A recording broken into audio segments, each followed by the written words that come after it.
رب العالمين بارئ الخلائق أجمعين باعث الأنبياء والمرسلين ثم الصلاة والسلام على سيدنا ونبينا وحبيب قلوبنا وطبيب نفوسنا وشفيع ذنوبنا أبي القاسم المصطفى محمد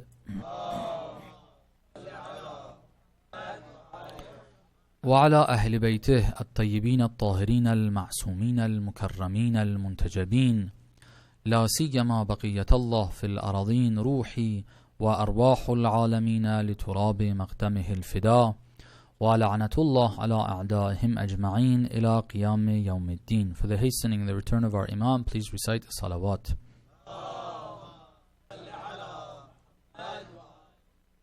The topic that we started 2 days ago was trying to understand salvation, the relationship between prosperity in this life and in the hereafter, to reach the conclusion that according to Islam, prosperity in this life and in the hereafter are not two separate ways. There aren't two separate paths to prosperity in this world and in the hereafter. Prosperity in this world and in the hereafter, salvation as some religions or some religious people call it, being saved of the dangers of this world and in the hereafter, this is something that comes together. It's combined. You have salvation and prosperity in this world and in the hereafter. You don't have salvation and prosperity in this world without the hereafter. That's not salvation and prosperity even in this world. And you don't have salvation and prosperity in the hereafter without having it in this world. They come together and it's one path. We've tried to bring that home. To explain that, we started to explain yesterday that it's based on tawheed. If we understand God is the origin of everything, everything comes from Him, everything belongs currently to Him, everything is under His control, everything is working under His authority, it's His will manifesting in all of this. That includes human actions, human behavior. What my behavior is going to have as an impact on myself, on my future, the way this action is going to be impacting objects in this world and their relationship with me and with others, the way my actions are going to affect other human beings around me, how my actions are going to be affecting society. These are all controlled and governed by Allah subhanahu wa ta'ala. The reason why a particular act has a particular effect is because God has given it that effect. God is giving it that effect. Alright? This is something that we spoke about and I don't want to repeat that. As I think we've explained that over and over. But the reason why we're repeating that is because it's a concept that is further away from our thoughts. We don't see things in that way. We think that I do things because I do them. I don't see that my actions are governed by God's law. If I do something, then the effect of that is governed by God. I don't control that. If I decide to pray, if that's going to have a positive impact or a negative one, I don't control that. Who controls that? Who governs that? Allah subhanahu wa ta'ala does. Similar to the material realm that we do understand. We live in a world that physical laws are there. These are divine laws, by the way, that govern the material world. And we are bound by them. We have hadith to show a person that, look, God is in control. He says, lift one of your legs. The person lifts one. He says, lift the other one. He says, I can't. If it's up to you, go ahead and do it. If you're the one who's controlling things, do it. You're governed by laws that God has implemented. God has placed. Okay? This is something that we have to become more and more familiar with. So that's one point. Another thing that needs to be understood is that He who governs everything has made this world and the next such that the next world is the result of this world. Not the result of part of this world, the result of it entirely. Everything in the hereafter has a connection with something in this world. They're not irrelevant. This is how God has made it. He's the one who's in control. He governs this. This is how He's made it. Again, this is something that is alien to our thoughts. We think, okay, I do whatever I do here. Then God says, okay, let me think now. You did this, okay, I'll give you this much. Here, you take this plot of land. I'll give you this castle or whatever. We don't see a connection between the two. Or if we see a connection, it's a partial connection. Prayer has a connection with something in the hereafter. We don't see, for example, me sitting here having any connection with the hereafter. You're sitting here listening to a lecture, okay? It may sound very boring as well. What's the relationship between this and the hereafter? You don't see any connection between the two. Well, there is. Every second of it, every motion you make has a connection between, there's a connection between it and something in the hereafter. That's how God has created. That's why perhaps one of the wordings that we have, فَمَنْ يَعْمَلْ مِثْقَالَ ذَرَّةٍ خَيْرًا. The most minute of things that is good, you're going to see it in the hereafter. Or whatever is shar, you're going to see it in the hereafter as well. Right. So that's the second point that we need to understand.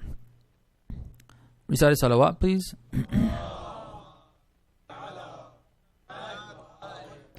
Putting those two ideas together, if there's anything that we are told is good in the hereafter, it has a positive result in the hereafter. You did this, you're going to be rewarded. Some of us call it sawab in our language, or thawab in Arabic. Rewards, jaza, thawab. All these things that are said, you do this, there's a reward to it. This action isn't something that is effectless here in this world, and it has a positive impact in the hereafter. No, it's positive in this world and in the hereafter. It has a positive effect here and in the hereafter. Not that it doesn't have any impact here, and suddenly once we die, once the day of judgment is set up, and then at that point, there's an impact to it. No, it's right here.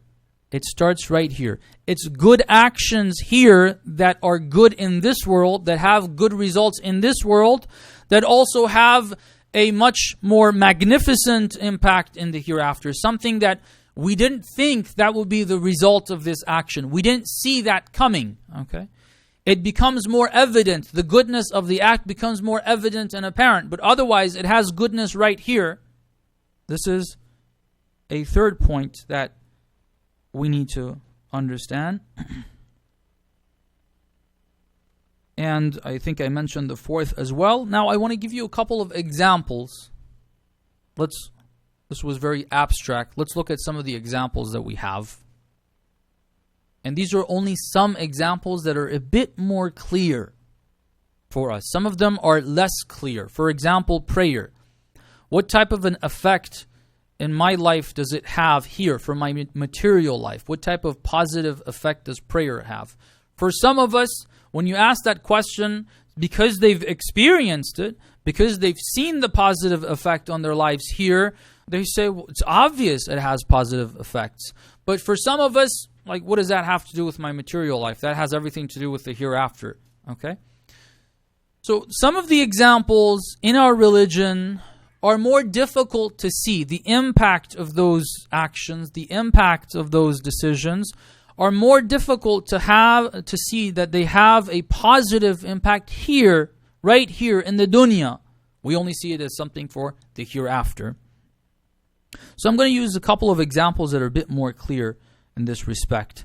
Number one is marriage. The verse of the Holy Quran, Allah subhanahu wa ta'ala says, I believe it's in Surah An-Nur, أعوذ بالله من الشيطان الرجيم وأنكحوا الأيام منكم والصالحين من عبادكم وإمائكم إن يكونوا فقراء يغنهم الله من فضله والله واسع عليم.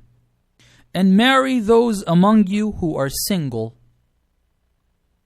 and those who are fit among your male slaves and your female slaves. If they are needy, Allah will make them free from want out of His grace. And Allah is ample, giving, and knowing. Alright. That was a basic translation of this. So God is saying whoever is single. What does that mean? What is this teaching? Let's just get a basic understanding of this teaching, and then we'll get to the depths of it. Anyone who is single, God says, get them married. So this means they themselves get married, and it means community, help them get married. Anyone who's single, what does this mean? In a sense, a 5-year-old is single as well. Okay. A 2-year-old is single as well. They're not married, right? What I've explained, this means whoever is ready, physically and mentally ready. And mentally ready doesn't mean you're 40, okay? Mentally ready doesn't mean you're 30. Mentally means that you have enough understanding that you can be responsible. That's what that means.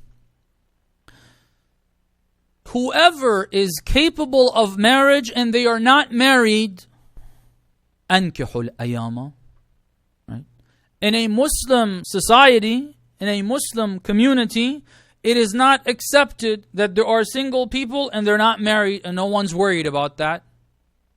That's not acceptable. If people are 25, they're still not ready, that's not acceptable. If people are even 20 and they're not married, it's not acceptable. They are ayama. They would classify as ayama single people that are able to get married.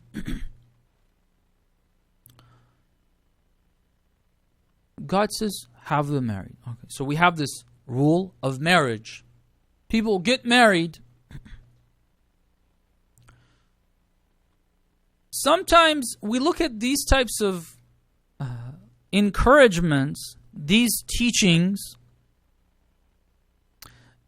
in a very ritualistic way. Okay, those of us who take this, because some of us say, oh, you know what? We got to use our wisdom as well. We got to use our minds as well. What does that mean? That's an excuse to say, put this aside. Otherwise, God has more intelligence than you do, whoever you are. Okay. Whoever we are, whoever I am.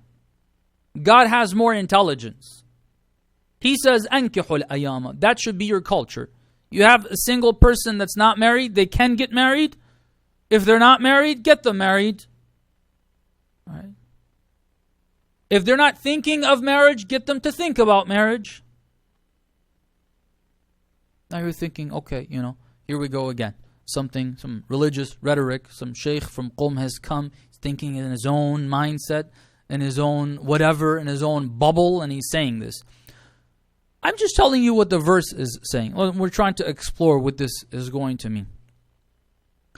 In the Muslim community, being single, remaining single is not acceptable.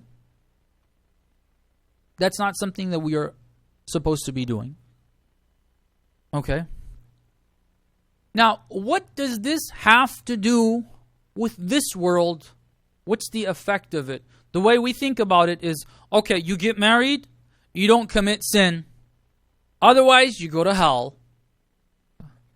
You have a lot of those hadith, right? We have a lot of hadith that says, the worst of you are the singles. Okay. Loads of hadith. Most of those in hell are single. And the likes of that. A long list of hadith. Okay, so I want to avoid hellfire, I get married. Where does this have to do with anything in this world? Nothing. I go and search some maybe awkward way of... This is an unwise approach, okay? I haven't seen anyone doing this, but someone says, okay, I need to get married. Anyone. Okay. Anyone, just get married. Otherwise, I'm going to hell. Okay. It's not about this world. I have to live with them for the next 30 years, for the next 40 years. How am I going to deal with this person? Don't think of any of that. Just get married. Why? Because the hereafter depends on this. Okay. So it has nothing to do with this dunya. It has nothing to do with this world. Is this how we're supposed to be understanding this? Is this what God is trying to tell us? Some of the points that I've written down on this that I have come across, some of the effects of marriage a society that marriage is important in, people marry early, they form families, and societies that doesn't happen. And some of this is based on logic, some of it's based on research. Some of it's based on research, and some of it's based on hadith. I'll give you some of them. Number one, a society that you have people getting married early, there is the people there and the society there is sexually healthy. This is a desire and a need, something that's put in us. The same way that we require food, we require drink. If you don't fulfill that need, what happens? Crime happens. In poor neighborhoods, right? Amir al-Mu'mineen has said, كَادَ الْفَقْرَ أَنْ يَكُونَ كُفْرًا. Poverty leads to many crimes because you have needs. You want to take care of them. You don't have the right means of taking care of that need. You're going to resort to wrong means of doing that. Crime. There's plenty of crimes that occur if you have a society that is not sexually healthy. Okay, that need is not being taken care of in the right way. There are frustrations that come with that. Those frustrations build up and crimes occur. Sometimes very, very serious crimes occur. Okay? Very serious crimes can occur. This is something, obviously, I can't talk too much about that. You guys would be leaving this room if I want to get into too much detail about that. But it is very important, and this is why we're mentioning it. That's number one. Two, when people get married, they form families. Having families, forming families, there are so many blessings in this. I just have written a few of them. One of them has to do with offspring. Okay, having children. Something that in a culture that we're living in, which marriage and family is not important in, it is not viewed as something which is good. It is not viewed as a value, or it's less and less being viewed as a value, unfortunately. Looking at offspring and thinking that that is good is pretty difficult. People think of it as there's no way out of it. Okay, it's a must. But, it's trouble. You don't want to have kids. You don't want to have children. They're nothing but trouble. All right. That's an unfortunate part of a culture that doesn't have marriage as part of it. Okay. It's not valued. And our culture, brothers and sisters, is affected by this. The Muslim culture here is affected by it. Unfortunately, the Muslim culture globally is affected by this Western culture. Offspring. So what's so good about that? Some of this is based on research. I've given the source for this before. I'll mention it at the end of some of this as well. Number one, securing a future for any nation. Okay.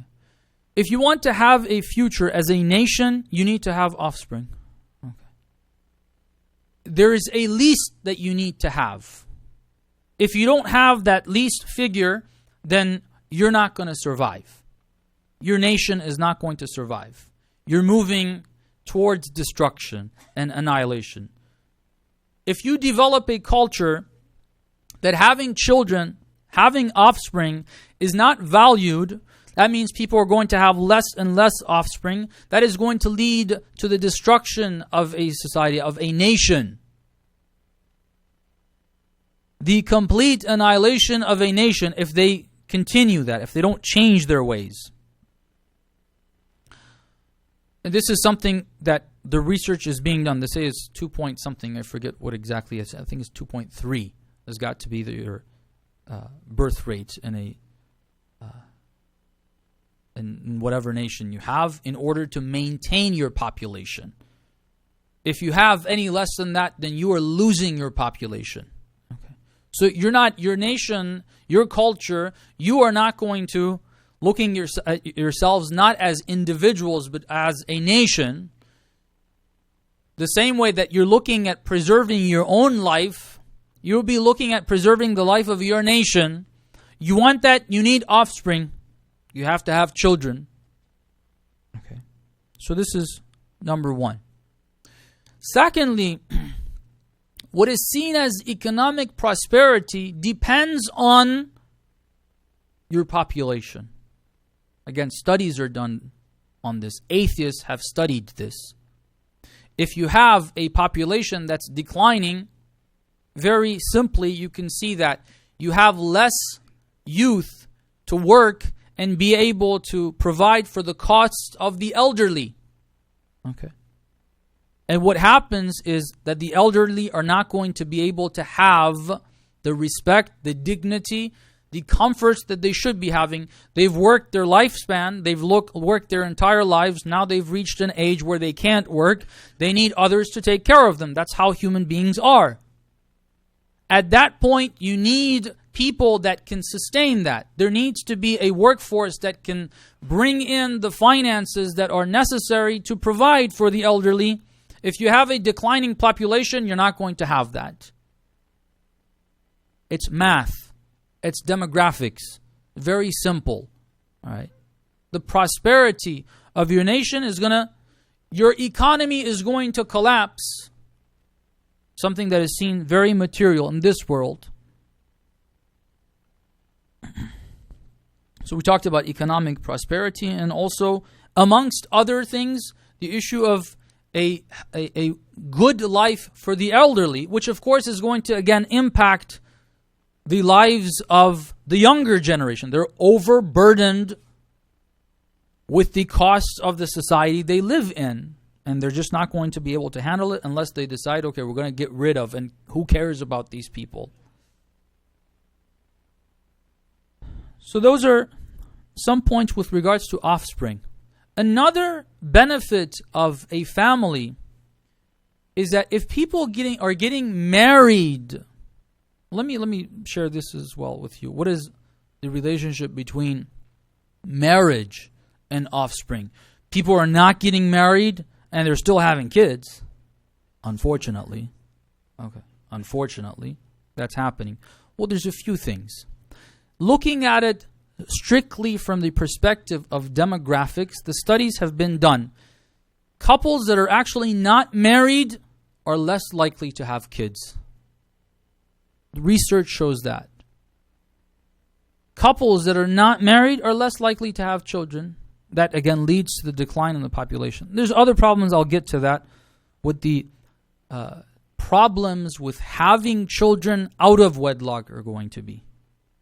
In this world, we're not talking about sin and the hereafter and the consequences there, hellfire, how they're going to burn you, where they're going to burn you, and so on and so forth. We're talking about right here. Okay. Children being raised in a family with both parents there. Okay. This is, God knows how important this is, and research has showed this. It's very evident and very obvious for anyone who's looked into this matter. A child being raised by a single parent, whether it's their mom or dad, okay, it doesn't matter. Being raised with a single parent, being raised in a family where you have both parents and both parents are living together as a family, the psychological health, the spiritual health, the various dimensions of the health of the individuals that are going to be people that will live in this society is going to be dependent on a family. If you don't have family, if you don't have people getting married to one another and forming families,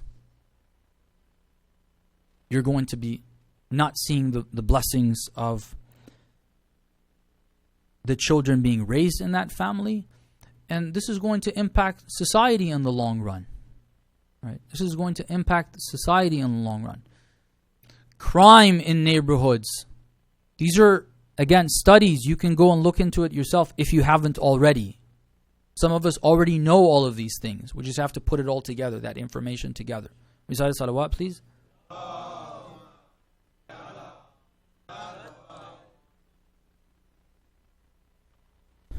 So, the psychological, the emotional, the physical health of a child that is going to be the future of a society, the future of a nation, depends on this. Even the physical health, as I'm mentioning, it's terrifying and terrible to see what parents that are not living together, how they deal with their children, easily sometimes abandoning their children altogether, just leaving them, caring less about even their very simple physical needs, right?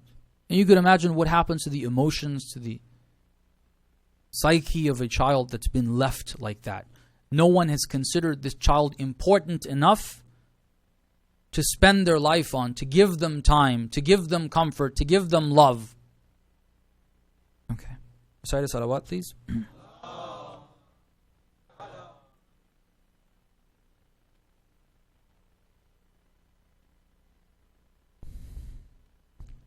The problems of not having marriage in this world, I've already alluded to some of them. One of the ones that I wanted to mention, because of the shortage of time, I'm going to leave out some of them that I have written down here. But one of them has to do with children born out of wedlock, okay, outside of a marriage. We don't consider a child who's been born outside of marriage to be an evil person. We don't consider them a bad person. Okay, God forbid. They haven't committed a sin. They didn't do anything wrong. But the wrong that their parents did does have psychological effects on the child. It has physical effects on the child. Research, again, has been done on the rates of children being born out of wedlock, them getting into crime, them studying or not studying, how well they do in school, and so on and so forth. There are effects. The reason why God says to have marriage and have children in a marriage is not just because of the hereafter, it's because of this world. There's effect to our actions right here in this world. So we can see why Allah subhanahu wa ta'ala in the Holy Quran, when He says, أَنْكِحُ الْأَيَامَ مِنْكُمْ وَالصَّالِحِينَ مِنْ عِبَادِكُمْ وَإِمَائِكُمْ, this is a teaching. Yes, there is effects to it in the hereafter. There's punishment for some of that behavior in the hereafter. But there's punishment here in this world. There's negative effects here in this world. There's positive effects to marriage here in this world, and there's positive effects in the hereafter. Okay, they're not two separate things. This is one example. To finish this example,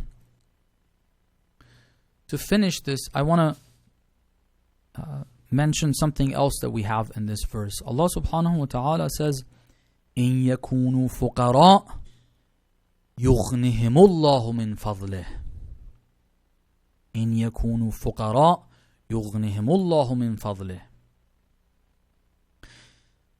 If they are faqir, if they are in need, if they don't have the funds, God is going to provide them the funds. Alright? What does this mean? One thing that it doesn't mean is funds for the marriage ceremony itself. Unfortunately, the culture that has developed, there are so many expenses to marriage in some of our cultures that people, because of those expenses, can't even think about marriage. Okay? We should really change that culture. We should really, really change that culture. If not for our own sake, if you think you have enough funds to do whatever you want to spend tens of thousands of dollars just for one night, unfortunately, which I've seen marriages break apart before they even take place. Agreements on marriage break apart because there's demands of having tens of thousands of dollars being spent on a haul, on clothing, on jewelry, on this, on that. Okay. Very unfortunate. If you think you have the funds to do that, stop it for the sake of God, because someone else who doesn't have it you have created a culture where they don't feel like they can do it without that. This is what's happening. Okay. And it's very unfortunate.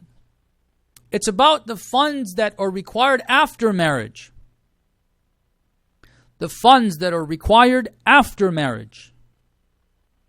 Forming a family, coming together requires money. You got to be able to support yourself and you got to be able to support a family. A guy who wants to marry someone, marry a female, marry a sister, has to be able to support that sister, support them together, a family.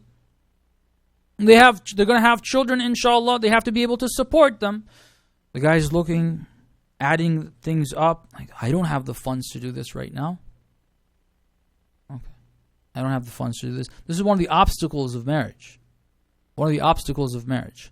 So there's so many blessings to marriage, that there's obstacles that prevent us from early marriage.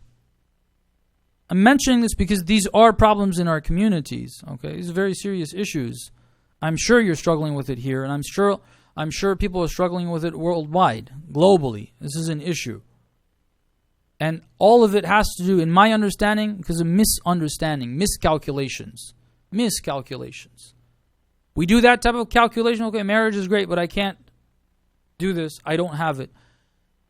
Look, all this thing that we said about God controlling the effects of actions, you got to believe in that. This is a reality. If you don't believe it, you have betrayed yourself. You have caused yourself harm. You have given yourselves and your children and your family problems.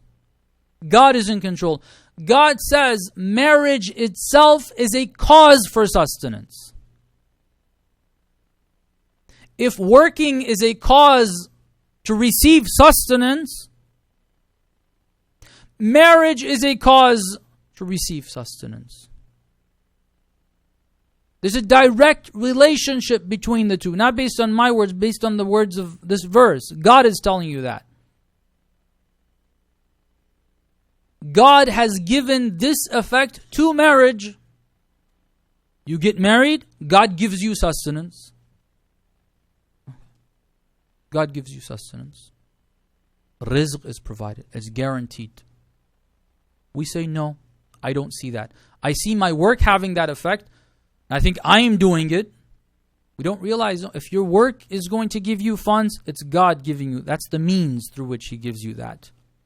Another means for sustenance is marriage. Marriage. God is telling you that. Science proves things 99% if they're right. If they really do and they go through things the right way. 99%. God is telling you it's 100%. We don't accept this. If science tells us, we accept it. God tells us, we don't accept it. Okay. God is saying this is the cause of sustenance. The same way that water is the cause of quenching your thirst. Nobody has a doubt in that. You drink water, it quenches your thirst. Marriage is the cause for sustenance. God has given it that barakah. Okay, so when He says get married, there's barakah. There's barakah here in this world for it. There's effects, there's positive effects in this world. Flip it around. If you're looking for money, this is the way to get money. Forget about marriage. You want money, don't you? You want money? God says, I'll give you money. You get married. That's what you need to do. Okay. Now, this is one example demonstrating that when God tells us to do something, it is beneficial for us in this world and in the hereafter. Whatever is good for us here is good for us in the hereafter. Whatever is bad for us here is bad for us in the hereafter. The path to salvation is one that affects us here in this world and in the hereafter. It's not two separate independent paths. Speaking of marriage, speaking of family, speaking of the blessings of family, the ones who have shown us the best of this example, we have seen the barakah of family is through the lives of the Ahlul Bayt. Salamullah alayhim ajma'een.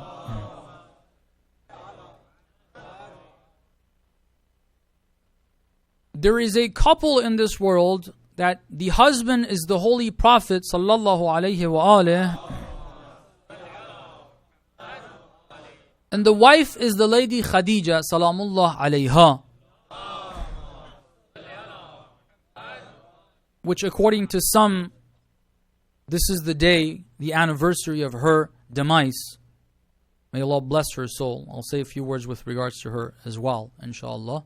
But before that, the result of a family that has come together, right, can be someone like the Lady Fatimatu Zahra salamullah alayha.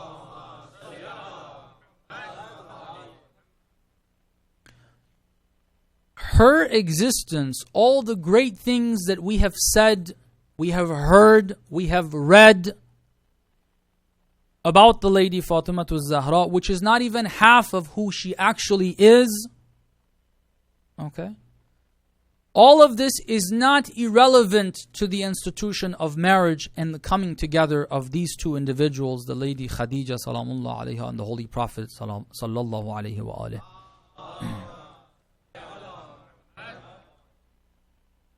Through a healthy marriage, you can have children that are that great. Obviously, of course, the two parties, the two individuals in that marriage, the goodness they have is going to be impacting the goodness of their children. Yes, if you have the Holy Prophet and the Lady Khadija, you're going to have the Lady Fatimatu Zahra, salamullah alayha.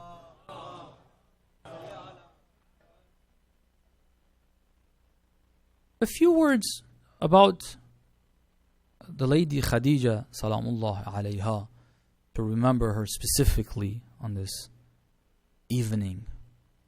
A few days ago, we spoke about Hadrat Abu Talib, salamullah alayh. Okay. A lot of what we said about him is very true about the Lady Khadija as well. For example,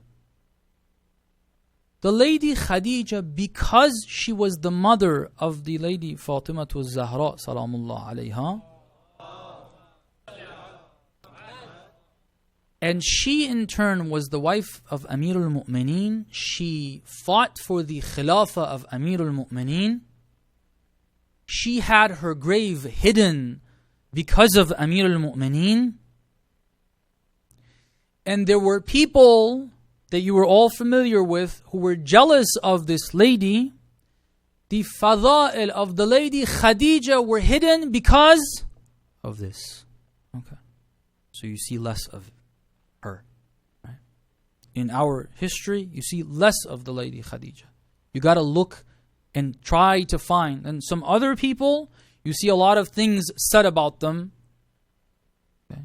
Sometimes fabrications.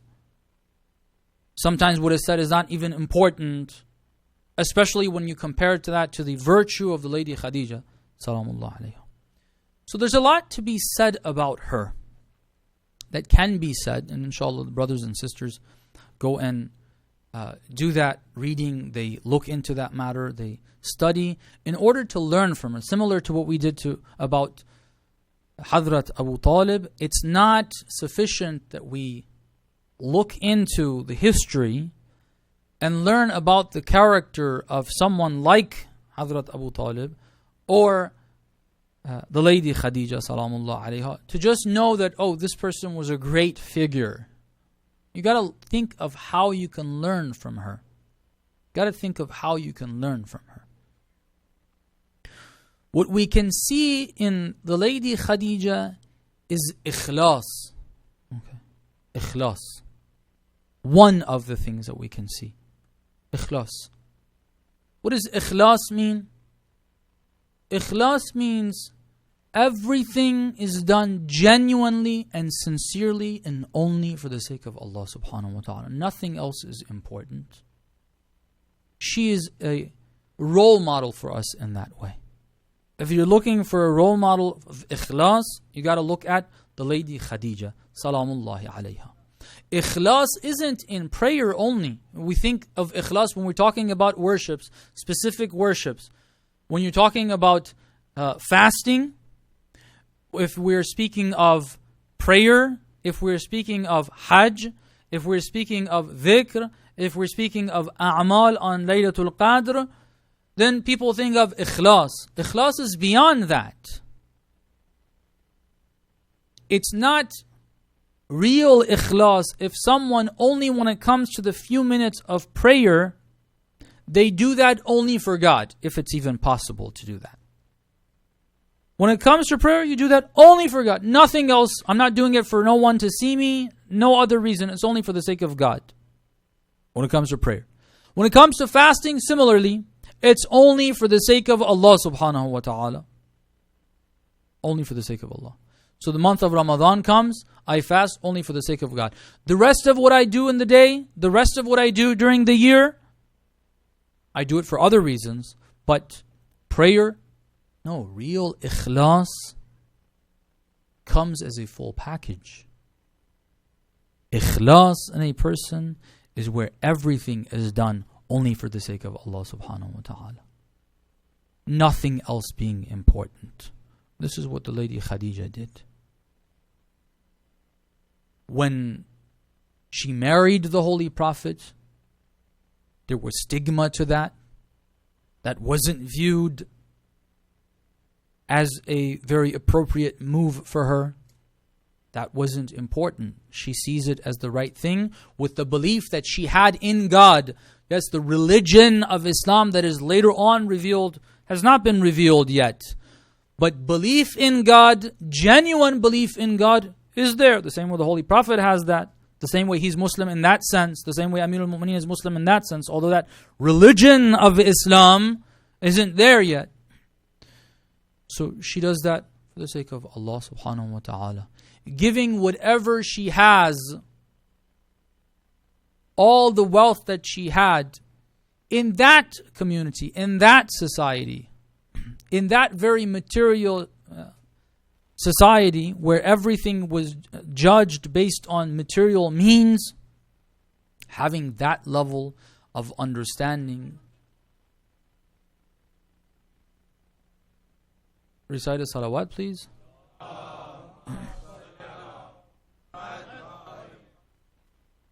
So her giving whatever she had in the way of Islam is an example of ikhlas. If you're looking for ikhlas in yourself, you got to implement all of that. She didn't only give her funds in the way of Islam. She gave herself as well. Again, similar to Abu Talib, she was pretty old when Shi'b Abi Talib occurred, when they were boycotted, when they had the sanctions again, when they had to leave the city. It's very difficult for someone at her age to go through that, and that's what caused her death. She didn't back down. Her health, her life, everything. God, this is yours. I'm giving it for you. Ikhlas. Okay. Ikhlas. And we hope that Allah subhanahu wa ta'ala helps us develop a little bit of that in our hearts. A little bit of that. As I said, there's a reason why I'm mentioning this particular example. We are all in need of that ikhlas. Sometimes people come and ask, how can you develop ikhlas? This is how you can develop it. Do whatever you are doing for the sake of Allah. Gradually you're going to develop ikhlas. Don't keep your money for yourself. Give it in the way of Allah. Wherever there's room to give it in the way of Allah. Don't keep holding on to it. Don't think that you can hold on to that for yourself and then develop ikhlas in prayer. No, it's not doable. You want ikhlas? Everything has to be for the sake of Allah subhanahu wa ta'ala. And we hope we have that. Sallallahu alaykum ya ahla bayt an-nubuwwah. Assalamu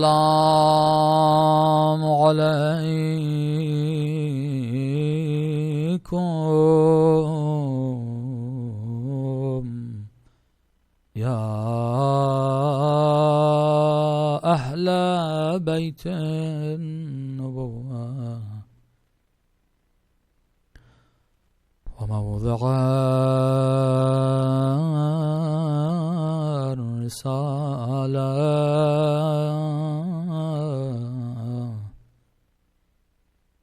ومختلف الملائكة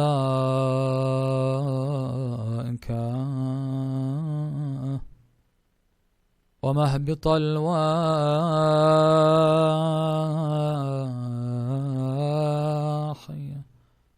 صمادنا الرحمن. May Allah's peace and blessings be upon you, my beloved Holy Prophet, and the Ahlul Bayt. May Allah's peace and blessings be upon you.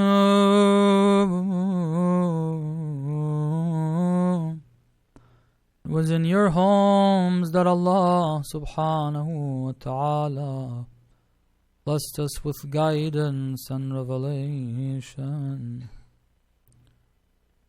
Angels descend upon you day in and day out. Sallallahu alayka ya Rasulallah. Sallallahu alayk Ya khayra khalqillah. There's a reason why I'm giving salams to the Holy Prophet. It's because after the demise of the lady Khadija, salamullahi alayha, it is the Holy Prophet that is grieved by this sorrow, by this loss. Anytime the Holy Prophet went through difficulties,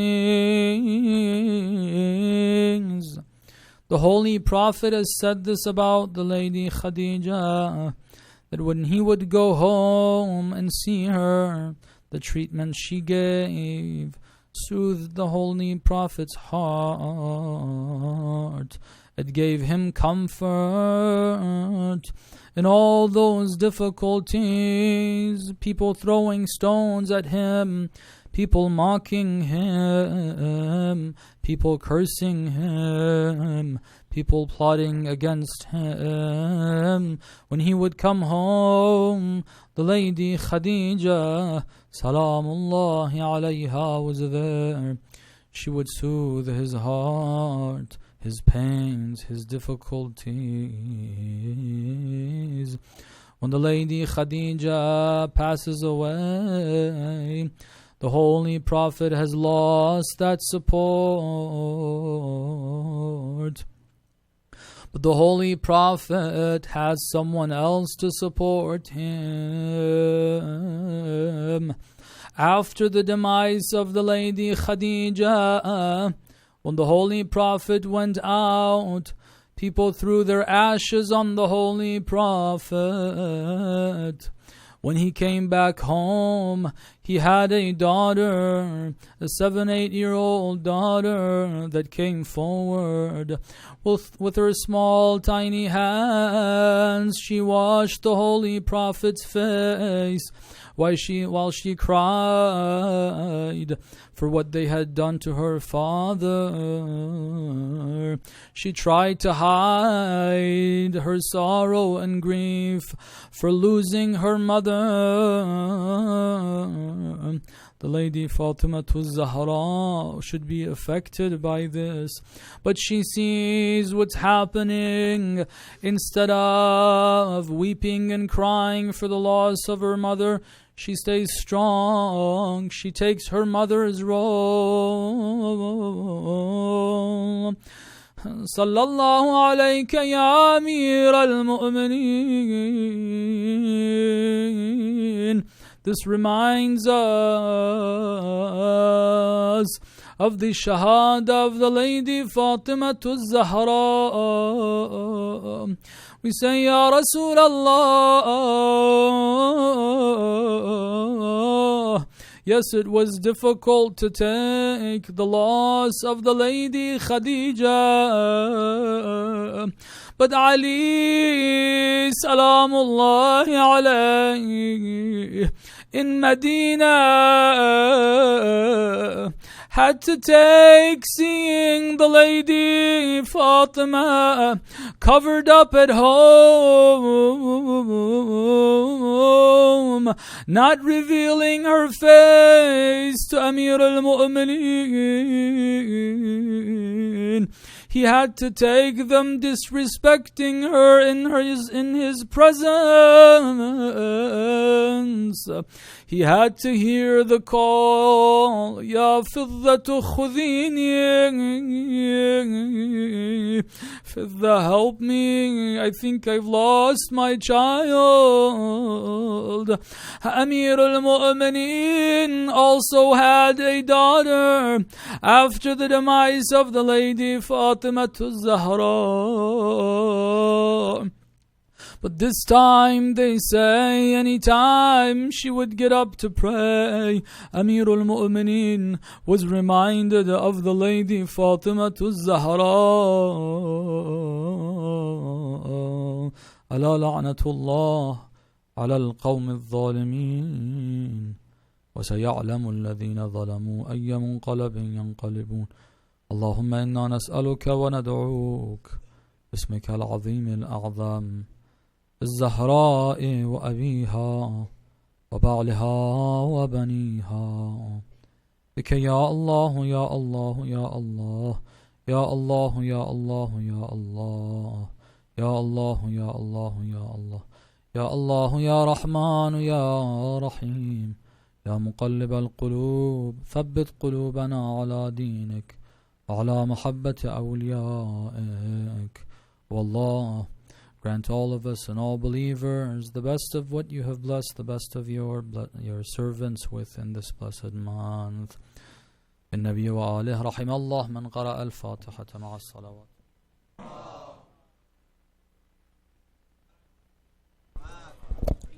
Brothers, we're going to start the Adhan al-Maghrib.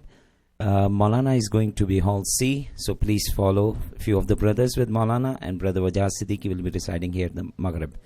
Brother Ibrahim starts Azan. Subhanallah walhamdulillah wa la ilaha illallah wallahu akbar wa la hawla wa la quwwata illa billahil aliyyil azim. Allahu Akbar. Allahu Akbar. Allahu Akbar. Allahu Akbar. أشهد أن لا إله إلا الله.